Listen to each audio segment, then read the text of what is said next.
Hi guys, it's Marzi and you're watching my wrap up for August, what I read of my August TBR, what I didn't read, and a small book haul at the end.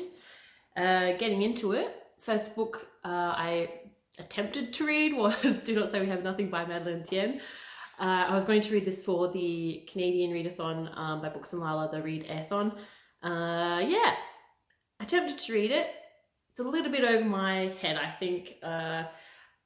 I kept trying to read it for about 3 nights before bed, and I just kept falling asleep after a couple pages. I only got up to chapter 2, which is page 34. And this is my second attempt reading it, so yeah, I think I'm going to DNF, and then this may end up being unhauled. It just wasn't for me. I had nothing against it. I think I was just wasn't for me though. It might be for anyone else though, so we'll see how that goes. And then the second book that I didn't read off my August TBR, I had a very busy month actually, so excuses, but much more busy than normal, and also I was doing a lot of new things. Just embarking on new adventures in life. So I didn't have as much time for reading as I would have liked, but I did a lot of really fun things as well. So for Tome Topple, I was going to read The Sport of Kings by C.E. Morgan. Didn't even open it, so that one didn't get read yet again. It will go back on my shelf because I'm still completely intrigued to read it, unlike the Do Not Say We Have Nothing, because yeah, this sounds great. This was about a generational saga to do with horse racing in the American South. Yeah, so sounds epic. And then another book that I did not read on my August TBR was The Help by, can you see it? Catherine Stockett. So I have nothing to say about it because I didn't read it. Just didn't get around to it, that's okay. A book I did read that was on my TBR, so go me. Was My Dark Vanessa by Kate Elizabeth Russell. I did a vlog about this during August, but I don't think I'm going to post it because I wasn't very articulate, unlike now. I'm kidding. I'm sorry. I have caffeinated today. I'm gonna do it again. Oh yeah, good times. I need it. So this I have mixed feelings about. I liked it. I think I gave it 4 stars on Goodreads. It took Kate Elizabeth Russell 18 years, I believe, to complete this novel, and it is about a student who is targeted, victimized by her English teacher at a private school, and she believes that she's had this romantic relationship, and it goes between when she was 15 and the relationship starts to I think it's in 2001, I can't quite remember, and then it goes between times to 2017 when the teacher is accused of sexual abuse by another former student. So there is a pattern there, but I guess she has to rethink her relationship with the teacher, and it was hard going. My sister didn't want to. My sister read it, started reading it, and she DNF'd it, and I was like, oh yeah, that's fine. Like, I told her, don't tell me why, I don't want to know, but I know why now. The first 100 pages or 110 pages of this are brutal. Like, it really details the abuse that Vanessa goes through, and the relationship, how the relationship starts. I feel weird saying relationship, but not like romantic relationship, but not really. It's extremely anger inducing. Definitely didn't put me to sleep, but I was very frustrated. I'd go to read before bed and just be like, I want to throw this across the wall, across the room into the wall. And it was really difficult to read. So trigger warnings for this one really were written, but trigger warnings for, oh God, everything. Sexual assault and rape, pedophilia, grooming, that's, yeah, 110 pages. The first 110 pages are all about how Jacob the teacher is grooming Vanessa, and it's just horrible and disgusting and gross. Like, if you're triggered by any of the things I'm saying, just don't, I wouldn't recommend to read it. And if you think you're okay with it, give it a go, but it's like, I still feel wounded after reading this. What else? Abuse of authority, like, and the school doesn't do anything about it either. So there's a lot of things to get really annoyed about with this one. Yeah, I think that kind of covers it. After 110 pages, I still had trouble reading it, but less trouble. Like, it was, you could stomach it slightly more, and it was more about Vanessa rethinking what she'd been through and how she coming to terms with what she had thought to be a romantic relationship, and how it's affected her all these years, nearly 20 years. So yeah, that was all right. But I would definitely never ever read it again, but it was interesting.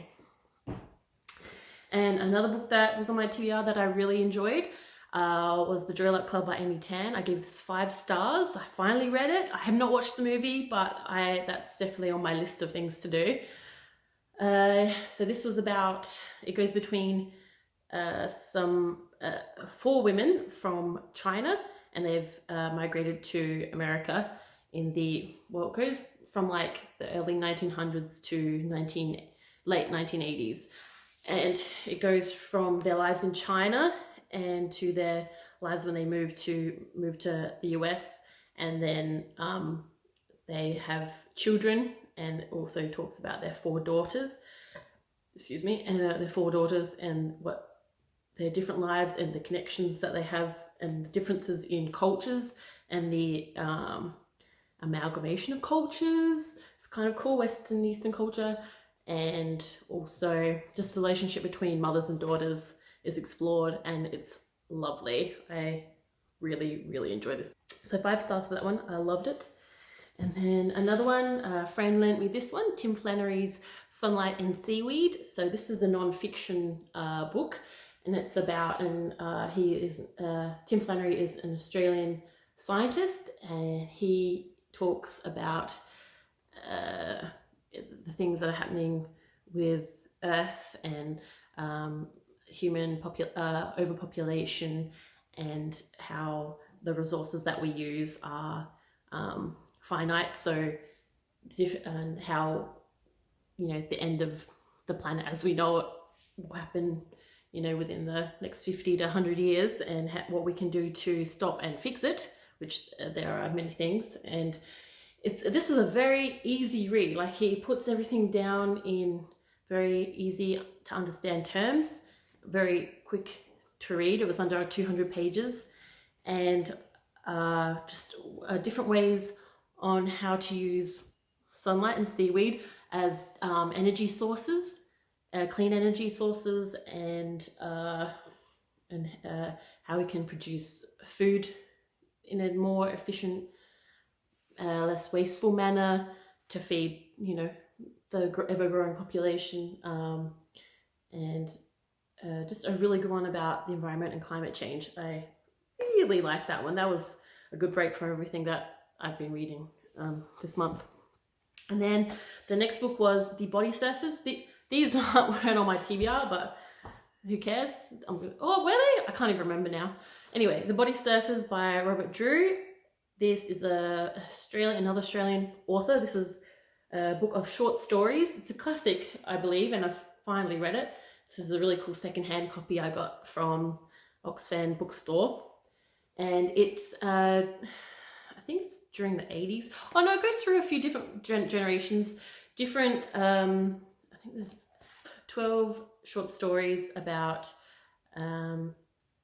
Australia and the beach, because the beach, it plays and beach culture in Australia is huge.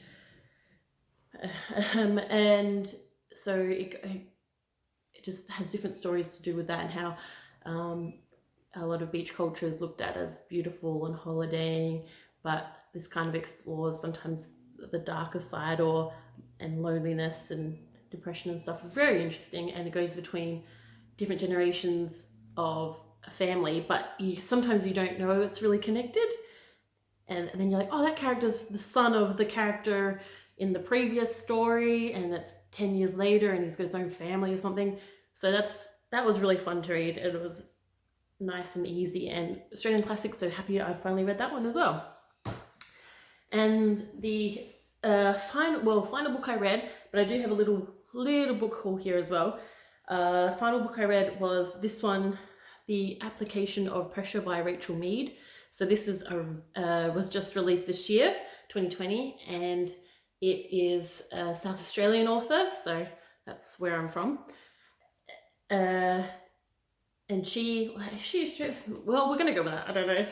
But it's actually set in South Australia, so it has a lot of landmarks, and everywhere that is described, I know it. So that was really cool. But it's about two paramedics who it goes from 1995 to 2019, and when they start their training, the paramedic training in 1995, excuse me, and it kind of follows their paramedic adventures until 2019.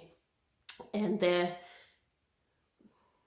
there's so many interesting stories that are true, you know. There's just a side of humanity that everyday people don't often see. So these people are first on the scene dealing with a lot of pressure, and also dealing with so many different people and situations, and it's how they deal with trauma, and the humor in it is very good. It's quite good. I really liked it. I think they call it black humor, to deal with just stuff that's just so horrible. And what they do, the line that is frequently used in the book is paramedics and other emergency services, their 12-hour shift is filled with the worst days of other people's lives. So they have to undergo a lot, and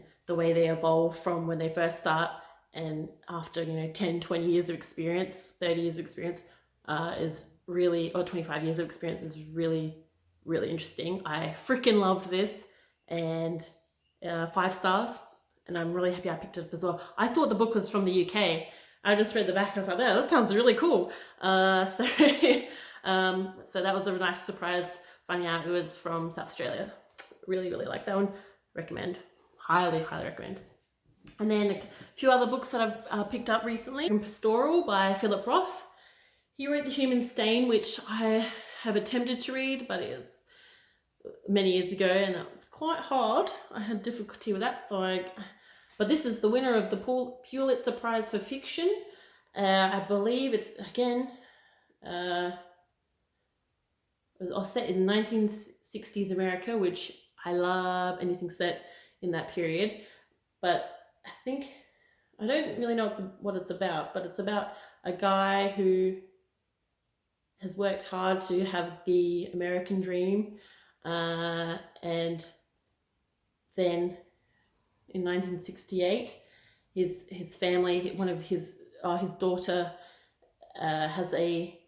undergoes a political act of political terrorism. Okay, and then that plunges their family into a different maybe a different kind of experience than what they've had previously. I don't know. I haven't read it. I wanted to read this for years, and I saw it, and it was not too expensive, so I picked it up. Next book is Hamlet by Maggie O'Farrell.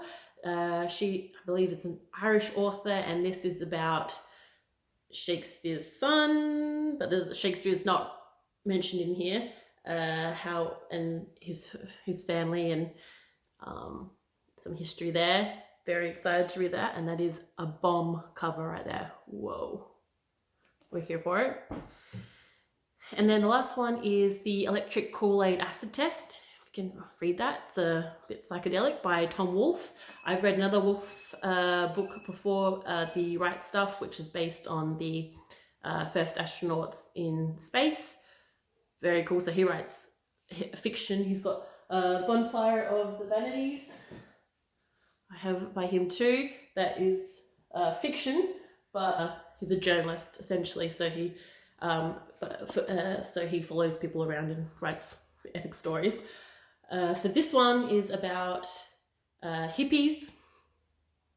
Again, one of my favorite periods.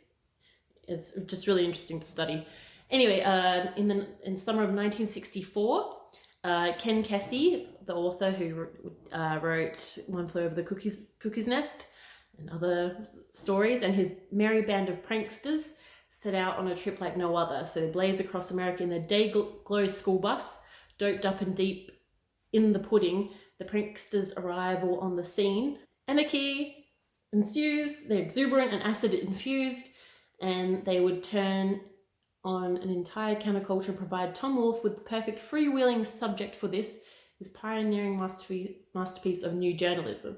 I don't know, he follows some people around on a bus it's well known in the 60s, this bus. I need to, you know what, that's a video I'm going to do another day about hippie culture, kind of interesting. Yeah, so that's the last book that I picked up. I have read a little bit of this before many years ago, but I think it was for uni, but I am excited to actually read the whole thing. It's going to be a jam. It's non-fiction. And yeah, that's my wrap up for August. Had a really busy month, but I got through some fun books. I was happy with what I read.